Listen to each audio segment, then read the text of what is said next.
Now they told me that you are all still waiting. I said, please visit.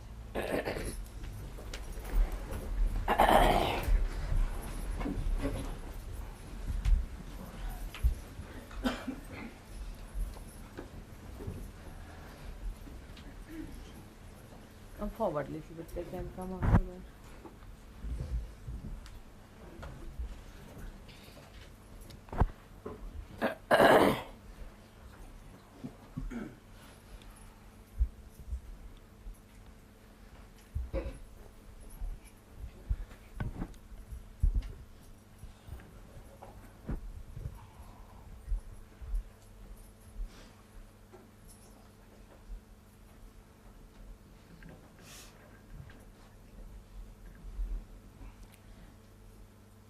We close the door, I think.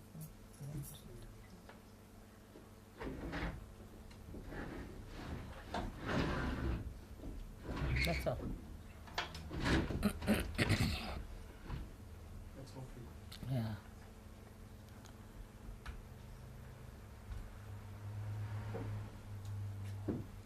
I'm happy that you all were meditating here and were trying to develop your depth. You all have depth, a very deep personality within yourself. But we have to touch that. That's very important. Because, you see, we sing, have music, that's a very good thing. We enjoy each other's company also is very good. And that's a nice thing. But we have to enjoy our own company also. By meditating, going within yourself. Now, what is the use? One may ask, Mother, now we have got realization, we have a nice life, we are enjoying ourselves, we are doing so well. The deeper you go, the deeper you touch the essences of all the things, like all the elements. When you had finished your meditation, you saw how the rain fell down, how the rain came suddenly.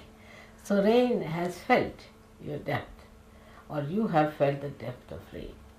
Now you know that if you light one little candle and put your finger towards it, with my photograph there, it acts, it reacts, and it gives you a flame which burns, sometimes gives you smoke, sometimes it gallops. So you have noticed that there's a reaction even in the fire. So all elements have got an effect. If a saint wants to have an effect. But first of all, you must reach your own essences. Once you reach your own essences, then you reach the essences of all the elements. And then you can handle all the elements as you like, or you can order them as you like. First, they will act, expressing that they have been touched. Like today, the rain came pouring down. Then later on, you can command, and you can ask the rain to come. To work out many things of that kind, we have to be deep people. We have to go much deeper within ourselves to touch our essences. That is, you know very well that all our chakras are made out of these essences.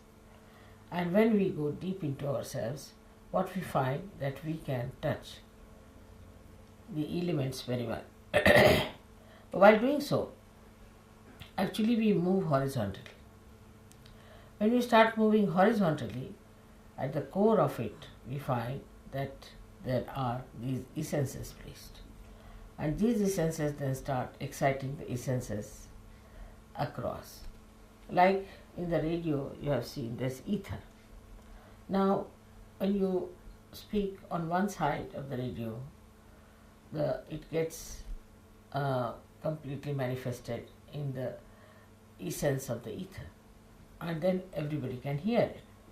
Now, when you people just give a bandhan, sometimes you find that you have communicated with another person. But that's only the essence of the ether, or we can say the settler of the subtlest. People have only gone onto the subtler side, we can say, by science, but you go to the subtlest side, and that subtlest side gives you all these effects. Now you have seen also that in some of the photographs, suddenly you find light coming out of my hand, or there's somebody shown us with a light, somebody's from the head, the light is coming. You have seen all this. This is done also by the same method, but here the deities like Vishnu Maya works out. She's very active, she works it out, she does all these things. And you know that also, that when they gave me once a beautiful crown in Switzerland, in the sky, they got the photograph of the same, very beautifully done. The crown was there, Fatima's crown, my face, my eyes and everything so clearly. All this is done by Vishnu Maya. So all the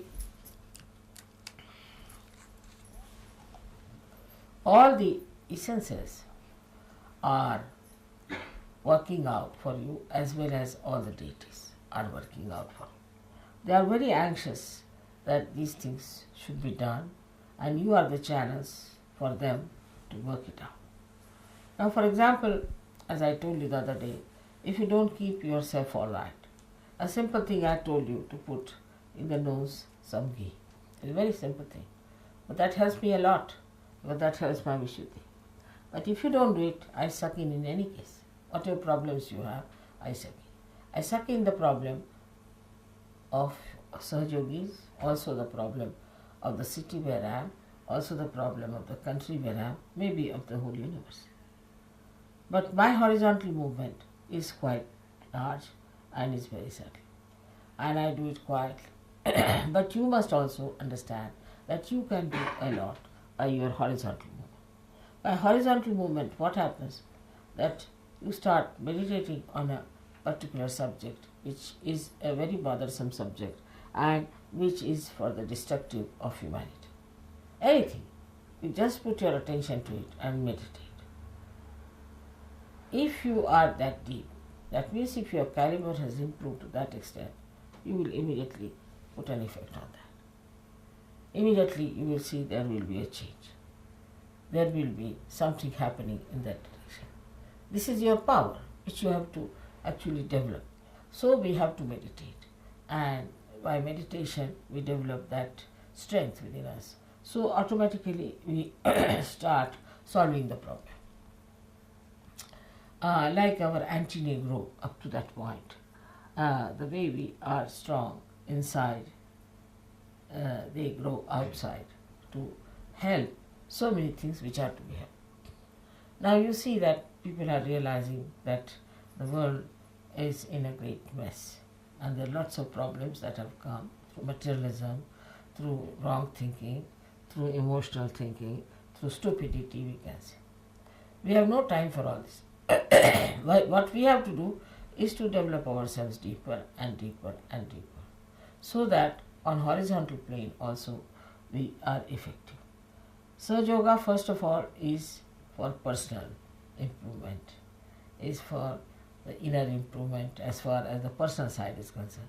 Means your intelligence must improve, your temperament must improve, your heart must clear out, your feelings must be all right, then you should, your health should be all right, then your relationship with others should be all right, your ego should go away, your superego should go away. All these things are there. But this only helps a personality, just a personality that is very limited, that is yourself. But now this personality can become an instrument if you can develop that depth within yourself.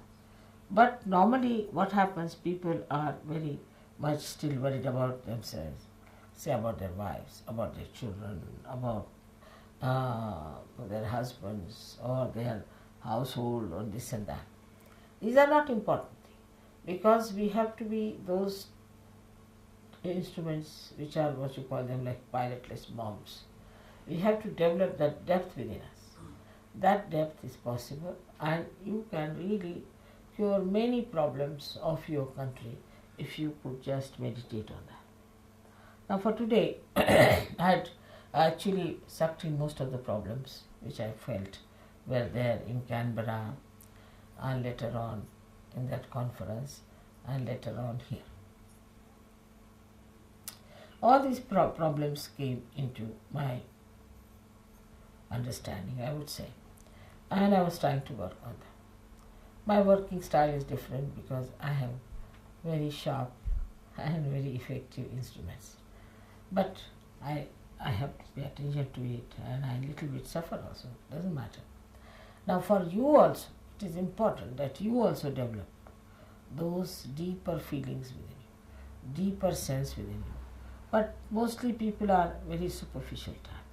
They just think about their body, their impressions, how they carry themselves. At the most they think they have to be very legal minded, or we have to be at the most not drinking, not smoking. All these things are achieved and we have achieved everything.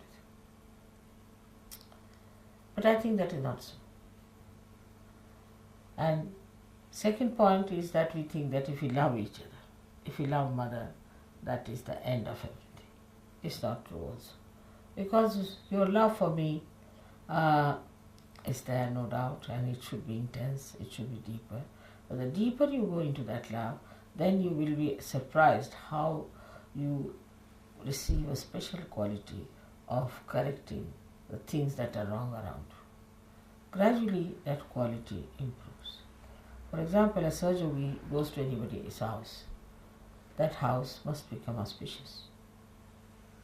But such a surgery must have a good heart. If the heart is not good, in the heart there is still anger, passion, lust, greed, then such a heart won't affect. But a person who has purified himself, if he goes into any family, any household, any society, the whole change will take place. The circumstances will change. Things that do not work out will start working out immediately. Like they said, mother, as soon as you sent from this Sunday, everything started working out as far as the television is concerned and radio is concerned. I didn't do anything, in a way. But that should happen with you also. Wherever a saint goes, things are changing. But you have to be a saint. And a saintly person has a very deep understanding of another person. And this is what it is lacking. We don't have that deep understanding for each other. Then even if you have for some of your own friends, or maybe in the same ashram that you are staying in, all that, but it should deepen much more. It should go further and further. Now even if you think of me, it works out. It's the other way around also. But first of all, the meditative process should be increased. We all must meditate. That is very important. Meditate sincerely. Not just because we have to meditate, but because we have to be deep, we have to grow within, to express our great powers of divine love, to correct so many things, which you can do very easily. I know you all can do it. There's no need to have big degrees for that, big education for that.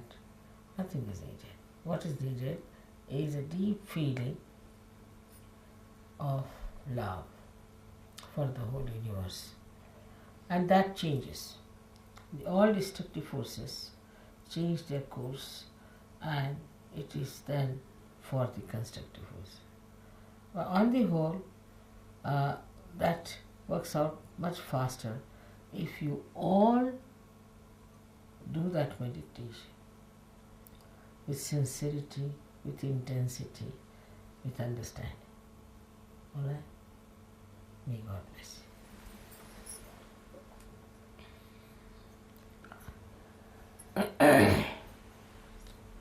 It is much more than our music, much more than my lectures or anything that we have to do. And now the course has to change. I am sure you people will take to the new course. May God bless you for that.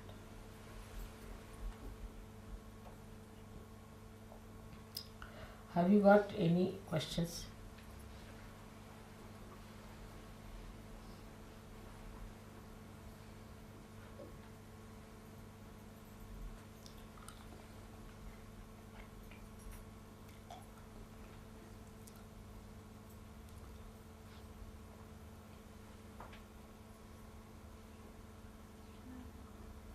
Seems to be some difference of opinion of parts of the body that are represented here and here and the leg.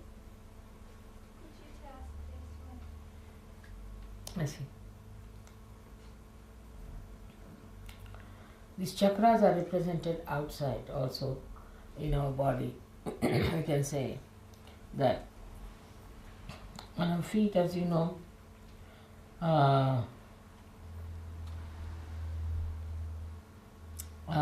you know the Navi. Navi is the thumb. You be seated, I'll tell you, you know. Navi is the thumb, left and right Navi. Then second finger from the thumb is the Vishuddhi. The third finger is the Swadhisthana. The fourth finger is the Agya. And the fifth finger is the heart. Now this is our basis. Then in the hands they change. As you know, in the hands you know very well. I need not tell about the hands. Now, in your hand, you can say, this one here is the Lalita chakra. Also is the part of the Vishuddhi chakra. It works out the Vishuddhi chakra, Lalita chakra. And then this is the Nabhi, and this is the Vishuddhi. Swadhisthana is in between, you can say.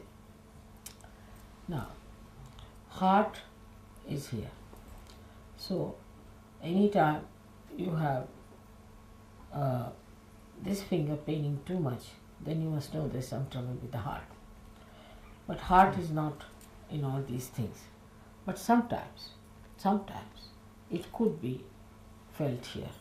Heart chakra can be felt here with a reflection maybe on this side. So we can do like this, is to say Vishuddhi, heart, the Nabhi, then Swadhisthana, and then this is Vishuddhi,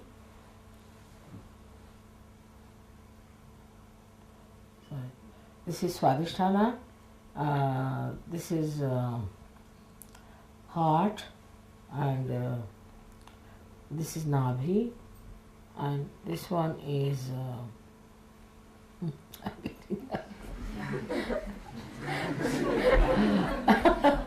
but I never use them, so I just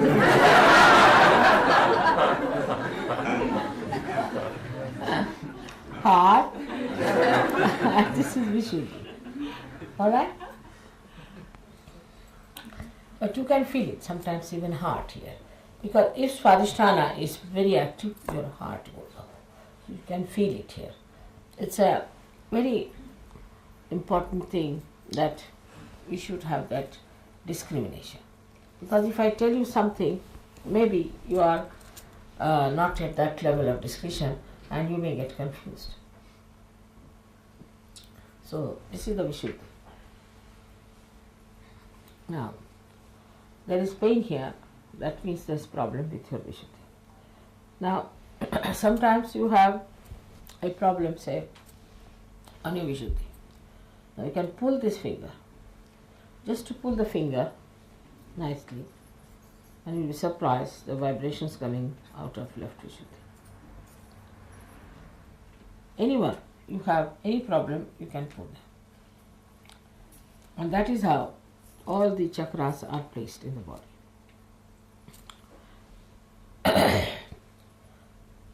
In the same way, downward if you move, this is the Nabhi, this is the Swadhisthana, both are Swadhisthana, and this is the heart, and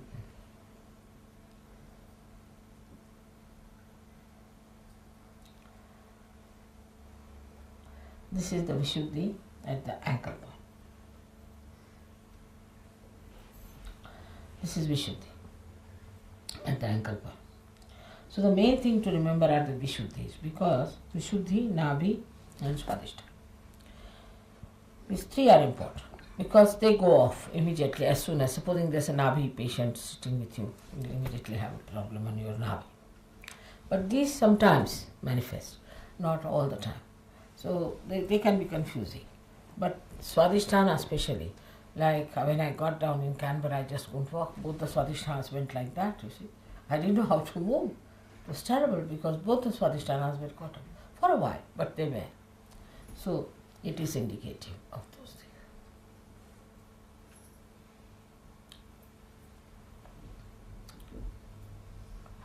Mataji, could you please tell us more about Hamsa Chakra.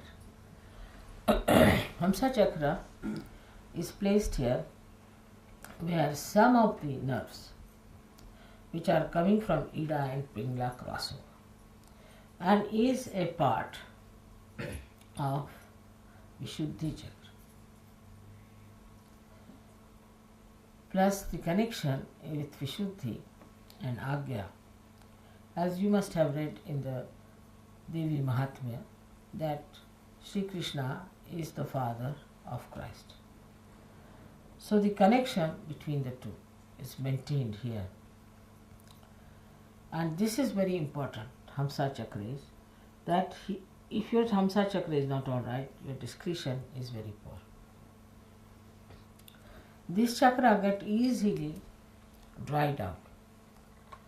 Like if you eat very dried food, you see, say, sometimes you also offer me some dry fruit and I have to tell you that not to give too dry fruit.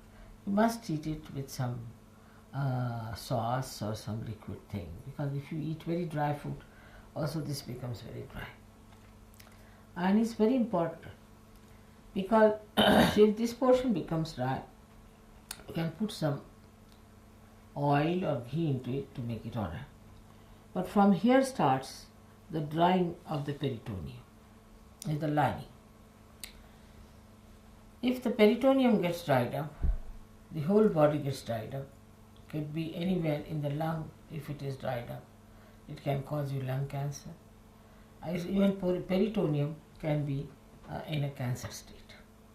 So one has to be very careful not to take something very dry, all the time dry food and dry things. Moreover, not to put anything to make this lubricant. Some sort of a lubricant should be there, so there is no problem on this chakra. Because first of all, it loses your discretion. You don't understand things. You don't know what to do. You mean it. You mean good, but you don't do. When you achieve something, it's something not so good. The reason is your discretion is poor. For that, this must not be made dry.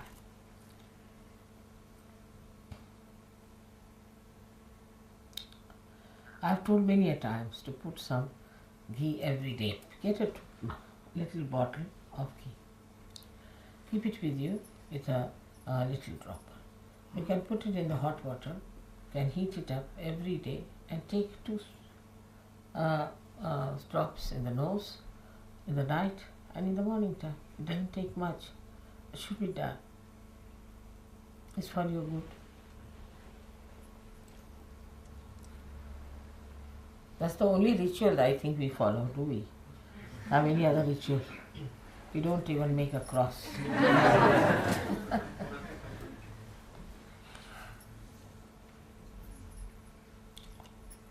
Anything else?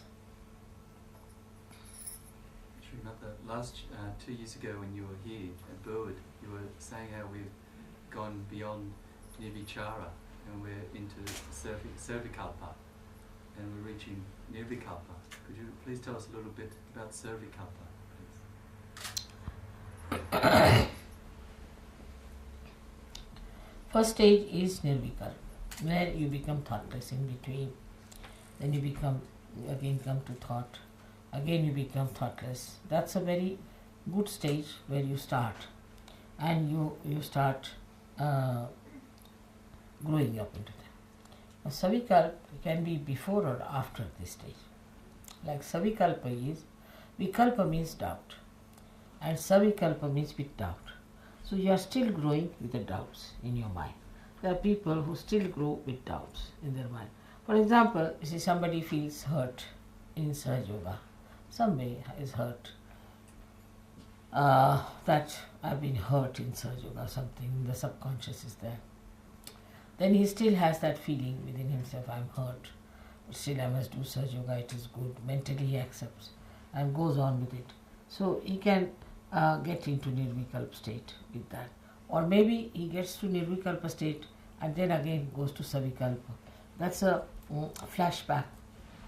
Could be, you can say, all right, I reach a Nirvichara, but from Nirvichara I can go to see my doubts also. After all, I have my doubts about things and this and that is possible. And some people have a hidden anger within themselves, or kind of a hidden feelings or hidden things which he's not very aware of. So he has all got the vikalpas with him. So with savikalpa, samadhi is that. So it can be after or before nirvichara samadhi. So I mean you go fall onto it sometime. So you have to go beyond actually savikalpa, because nirvichara samadhi is not sufficient enough. All the vikalpas, all the doubts must go away. Then you reach the state of nirvikalpa. Then there is no doubt. There is no problem. There are many among you who are like that, who are not yet aware that they are like that. That's why I am requesting you to develop this new dimension in your creative work.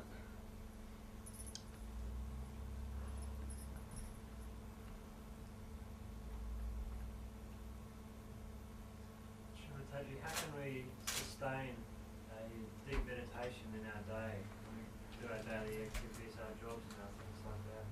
When we reach a height in meditation, how can we sustain that during our whole day? And not just say at the time of meditation. How can we say?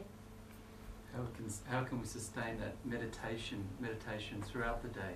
Sustain the meditation that we've had in the morning. Yeah. You see, you are in meditation in a way. You are half in meditation, halfway not. Now, if you try to develop a state of witness, then you are in meditation. Just a state of witness. Whatever you say, just watch it. Just watching is the best way. And then you will be surprised that you will find that you are in another world. These people are in another world. You are seeing them from another world. Then you will have compassion for them. You will have pity for them. You may also not like them. It's all these feelings will come up to you. But you will be a person who will separate it from them.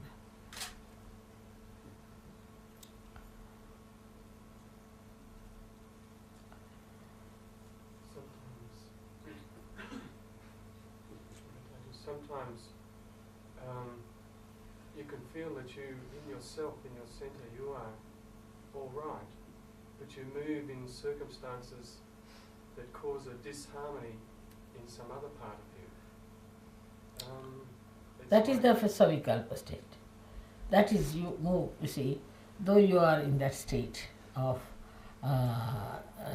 nirvichara, still you move to savikalpa state, where you again get vikalpa, but you are after all a realized soul. You see, so they have made three clear-cut things, that you can have savikalpa samadhi, You can have nirvichar samadhi and you can have pure nirvikalpa samadhi. Now from even that state, you see, you can get to that. And that's what you have to cut out, is to, when you see such a situation where you get involved, then you say, this is not, and come out of it. It's a practice. A little practice can tell you. Like driving, by practice you master it in the same way. I know something is wrong, I know it is wrong, and I know that they are doing wrong, but I just keep quiet, and then they know what was wrong, what was right.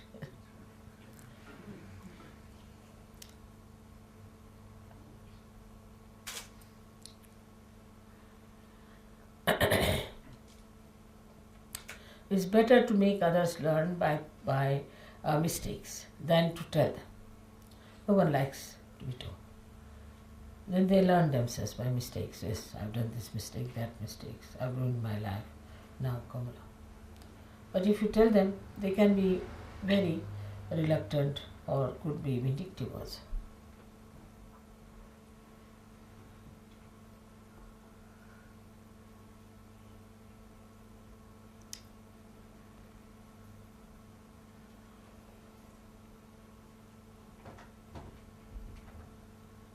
Could you tell us some more about the conscious mind?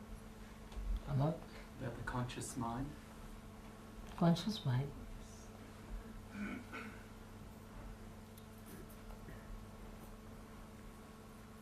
What do you want to know about conscious? See, conscious mind is the mind where you are awake and see things.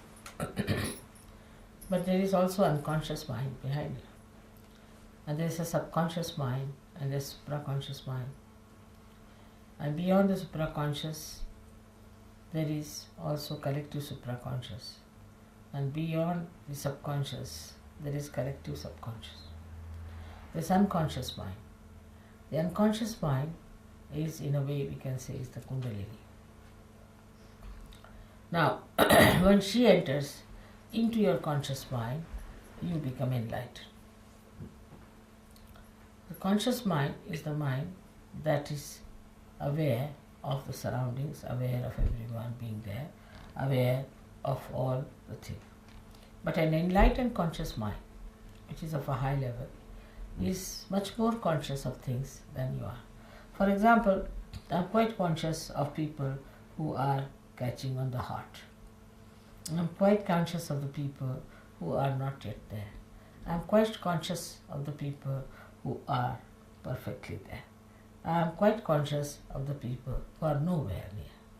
But it's all right for me, because I, with my conscious mind, can raise them up. So it's a different situation with me.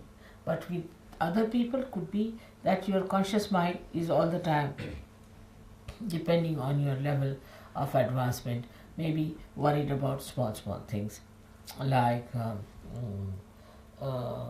I have to go home now and it's getting late, and will I get a bus or not? Could be like that.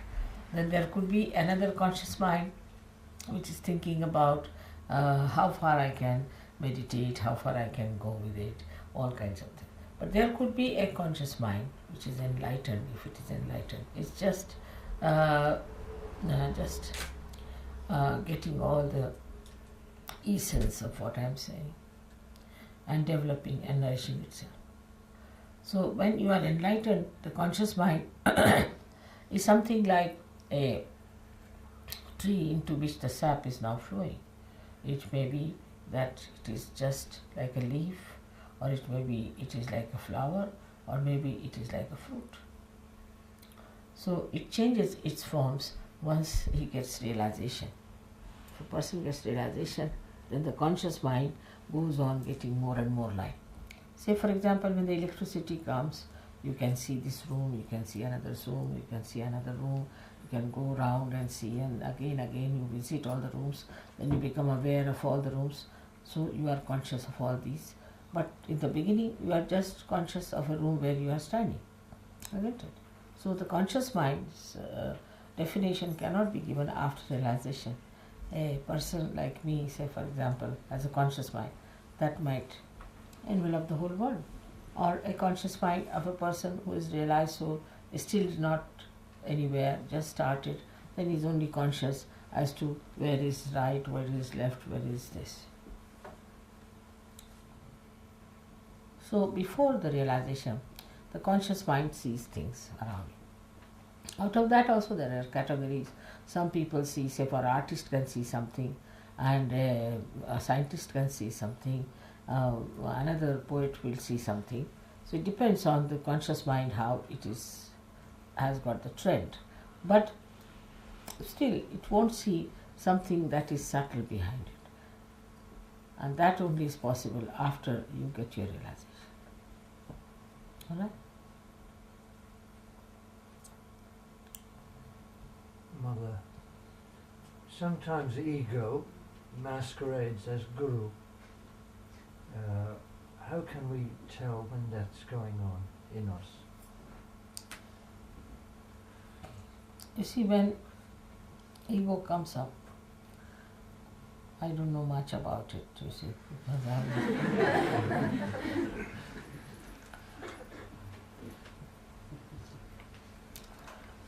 we can say when ego comes up, then a person becomes arbitrary. First thing is he becomes arbitrary.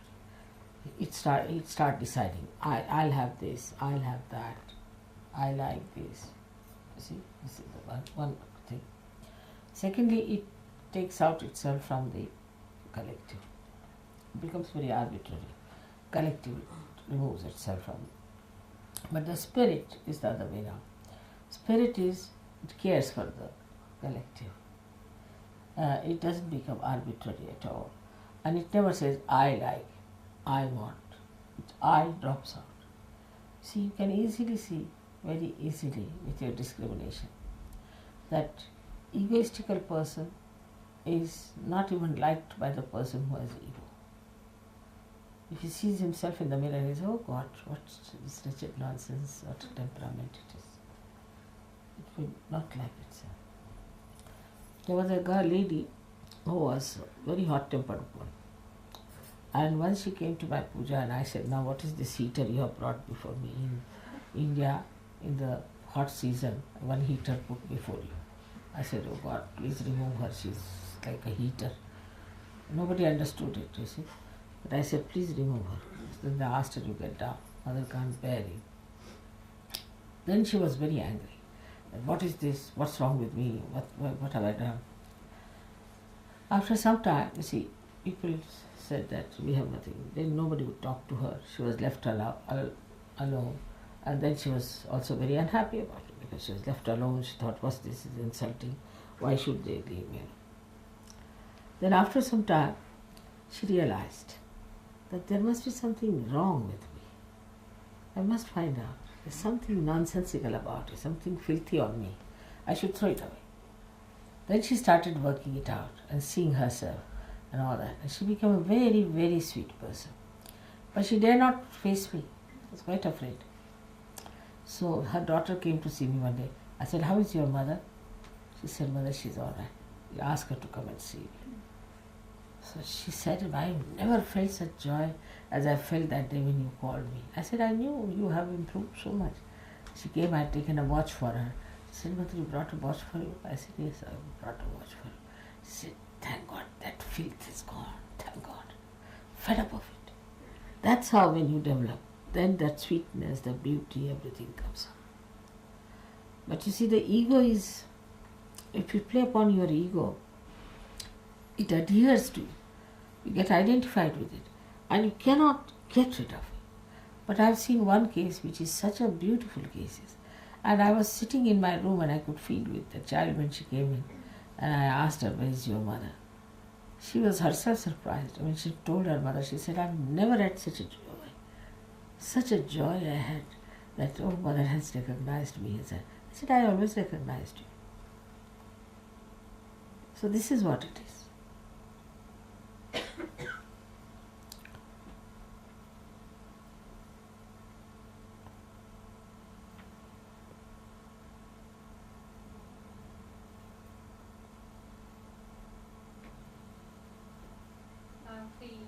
Sahasrara is represented by the lotus flower. You have to speak up. Okay. Stand up. Please. The Sahasrara is represented by the lotus flower. The Saraswara is represented by the lotus flower. Yeah. At the moment, is the lotus flower starting to lose its petals and the fruit develop so that seeds may be nourished? The Saraswara is represented by the lotus, and is the lotus at the moment? Is the lotus losing its petals and the fruit developing? See, it is represented as lotus because our brain is like a lotus. Actually, if you cut it horizontally, you can see as if you have cut the petals. And if you cut it vertically, you can see that around the limbic area, it is just like petals of lotus. But when you are enlightened, what happens? They swell up and they open out, and they all have beautiful colors. They look like tongues of flames. It's very beautiful. Now the Sahasrara is open, and the lotus is open, and inside you find the fruit already there, kept, which is the Agya Chakra, which is there. You can see it very clearly.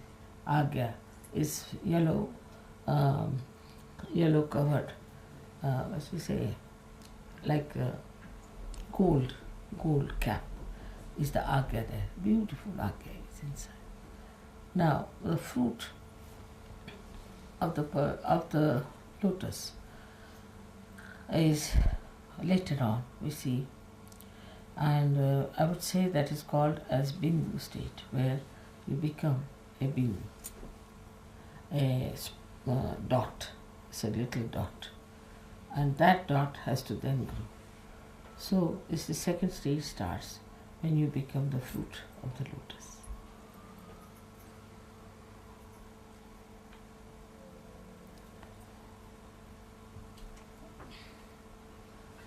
Mother, could you say something about those higher chakras, about the Sahasrara? What chakra?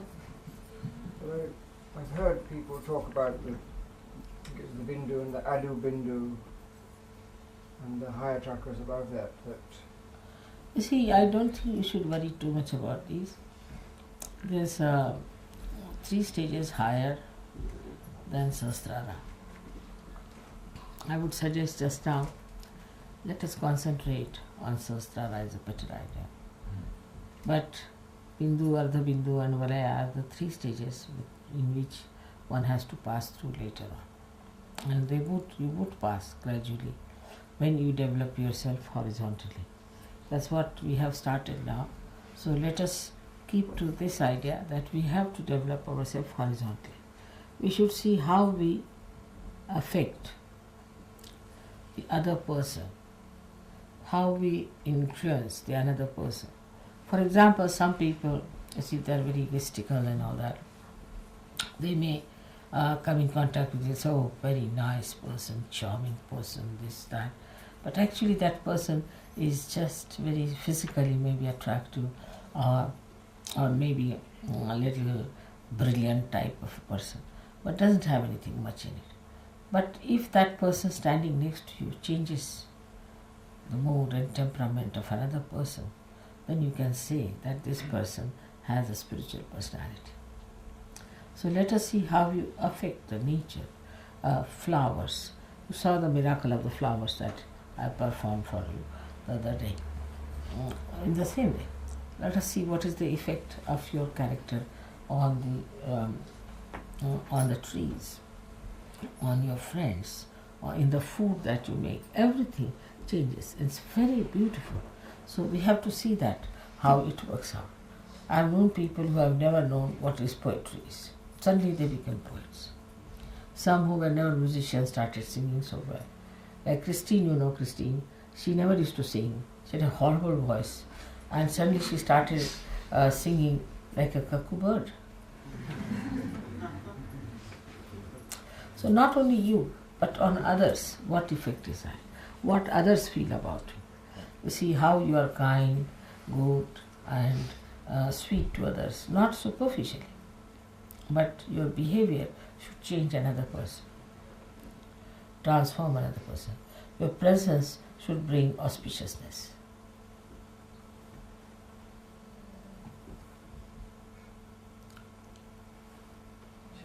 When you read the poems of Kavi and the saints, we feel the heart of them in their poetry and the feelings for God. How can we develop that blissful awareness and love for you? Okay. That's one thing. How can we develop that same heart that poets like Kabir have for you? How can we develop the same heart that these great poets have? Same heart as what? Kabir, the poet Kabir. Why not?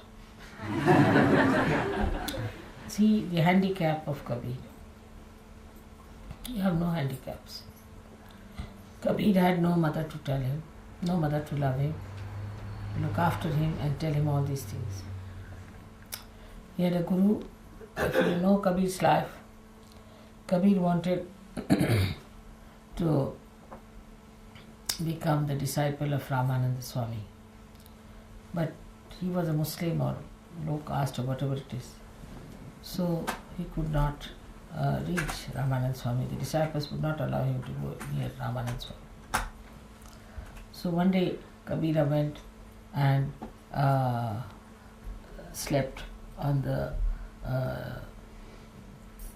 steps of the river Ganges whole night in the cold, waiting for Ramananda Swami to come, because he used to always pass the same way, and his feet fell on Kabira, and he said, "Oh my child, what are you doing?" So Kabira got up and he said, "Sir, you have accepted me as your disciple today." He said, "Yes, I have." And then Ramananda Swami took him and he trained him into something great. You don't have these handicaps. Kabira never had anybody to support him or help him around. Actually, single-handed, he fought the whole world. Horrible people were around him. Even today, those who are in his place, in Patna, and all places where he lived, I was surprised that he described Kundalini as Surati, and they described tobacco as Surati. Such horrible nonsensical people making fun of everything. There Kabira lived and developed that heart. You don't have all these handicaps at all. You all speak the same language, you live with the same ideas, you have your own mother to tell you everything, so you can develop the same heart as Kabira had. Mother, when I meditate, sometimes I can see beautiful, like a massive flower coming out of the head, or a beautiful sort of a goldy, almost like a vase. And I've been asking people, and I don't know, they don't know really the answer, and I don't know either, but I have not taken too much. That's the Kundalini that you see. It's like a telescope, you see, like a goldenish, yellowish, sort of like a heated iron. It's like a furnace. Yes, a furnace, like a furnace. That's the Kundalini you see. And that's a good thing to see. But when you see, you are not there. So it's better is not to see that. And But what you see is that, is the Kundalini. It's good. I mean, seeing is very good. But go beyond it. Say, I don't want to see it, now I want to enter into it. Yes, last night, for instance, I was sleeping with my little girl, and in her bed she asked me to come, and we meditated, and it was enormous. And I suddenly woke up. In your dream you saw? I don't know whether it was a dream or whether I was still meditating, but in dream if you see is very good. But otherwise in meditation you should not see it. In the dream if you see it's very true. It's the Kundalini itself, it's like a furnace, it looks like a silent burning furnace. Sometimes like fireworks, it's Yes. quite beautiful. You shouldn't see it anymore. Right. Try to avoid. Sri Mataji, could you just say something about pure attention, please? How Pure? just pure attention, how we purify our attention, how we sort of look beyond the human form and the differences between each other. Could you Pure just say a little about attention. You see, your attention gets spoiled. That when you put attention, say I put attention onto this glass, then I start thinking about this glass, that oh, it's a beautiful glass. So now it's a very beautifully done one. Now somehow or other I should manage to steal it.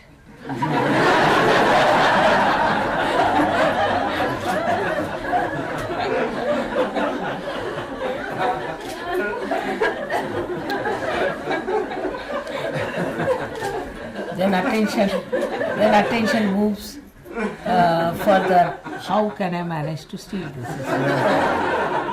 What should I do? What is the best way of stealing it? And all those things. So the attention goes, you see, into problems and problems. Because I have got for this a greed.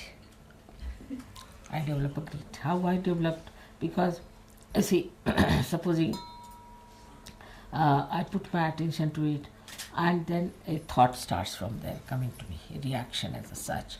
This gives you a reaction. Then you start seeing a beautiful Ganesha there. Then you say, oh, I have never seen one like this, like that. The thought starts, you see, coming from all this.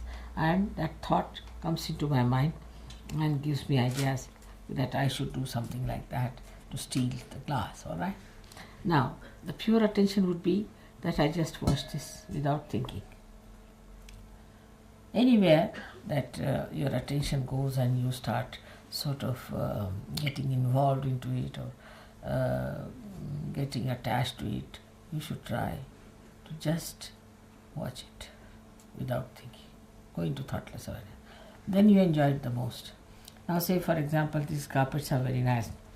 One thing would be if they belong to me, I would be worried how to insure them, or these people are sitting, that will be spoiled, this, that, all these thoughts will come into mind. Supposing these belong to you, then I'll think how to manage to take them with me somehow.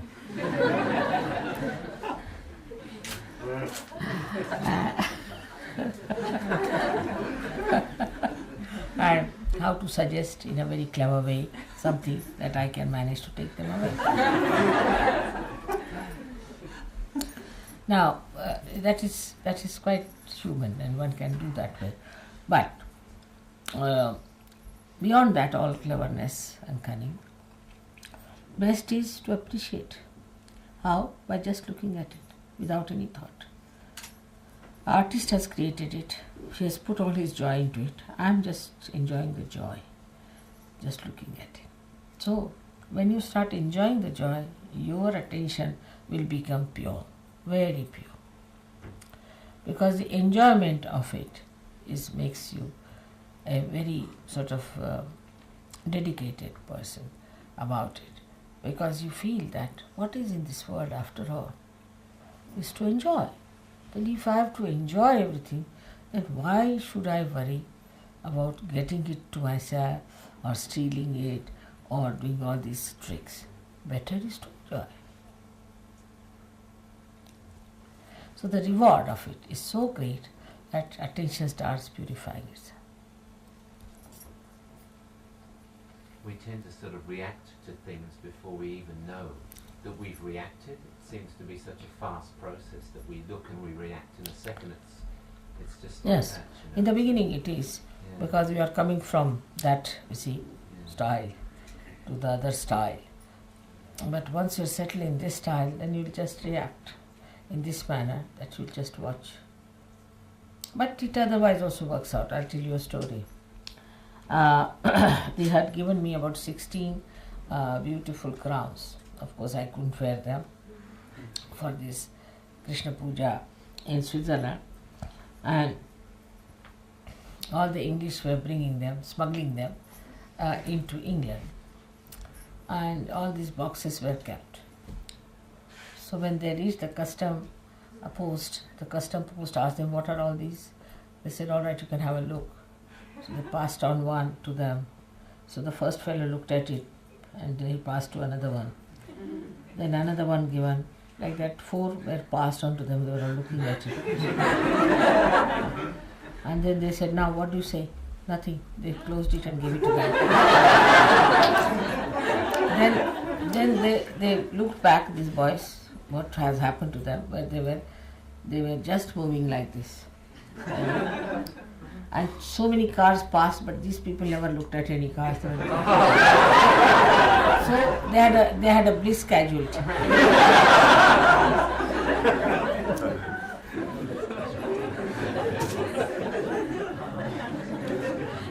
Also this can happen. Bliss casualty.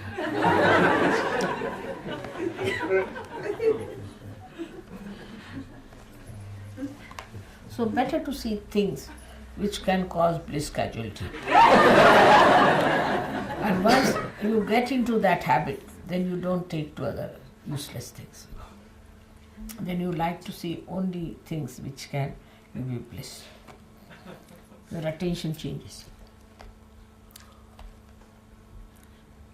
Mother, please, what is the Omkara? I've heard the word. Omkara is the first sound. When the Shakti departed from Sadashiva, from the God Almighty, his power, his desire departed, it made the first sound. That's the first child, we say, of God. That's Omkara. Ma is the thing. And these are the 3 powers which are represented as Mahakali, Mahalakshmi, Mahasaraswati. And also all these are combined together to form Sri Ganesh.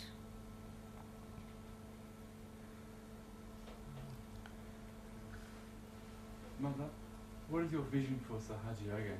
What is the? Your vision for Sahaja Yoga. What is your vision for Sahaja Yoga?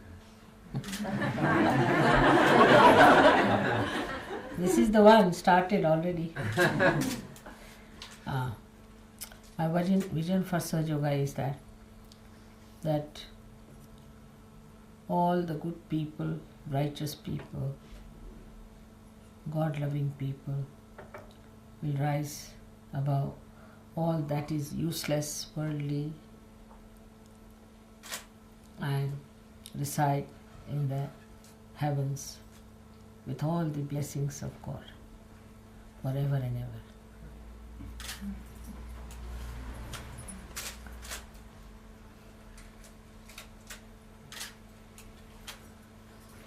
Alright? So we can have a music, because without that you won't feel it is complete. Let's sing the song. Is John Smiley here?